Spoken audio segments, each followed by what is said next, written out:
Hello বন্ধুরা, তো আজকে রান্না বান্না করিনি, কালকের বার্থডে বাড়ি ছিল। তো বার্থডে বাড়ির এই যে বিরিয়ানি এখনো এতটা আছে।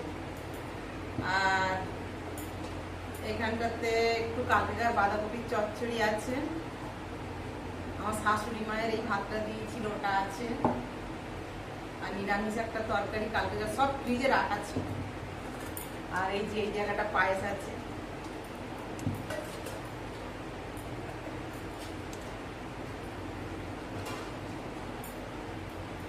চাটনি আর এই আলুর দম। তো ভাবছি আজকের রান্না করব না দেখি কি করা যায়। অল্প একটুখানি ভাত আর একটু চিকেনের বডি এসব বলেন, আমি কিনে রেখেছি, তো একটু অল্প করে রান্না করব।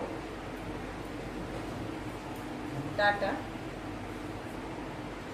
বন্ধুরা। তো চিন্তা ভাবনা করার পর একটু ভাবলাম যে একটু অল্প করে ভাত আর চিকেন, ওই যে চিকেনের বডি আছে, ঠ্যাং, জানি না ওগুলো কি বলে, তো ওইগুলো আবার এই যে করে নিলাম। এই যে ভাত অল্প করেছি, আর এই যে আর ওর মধ্যে একটু আলু দিয়ে দেবো। তো এই আজকের আমার দুপুরের মেনু। টাটা, ভাই ভাই। কেমন হলো কমেন্টে জানাবে।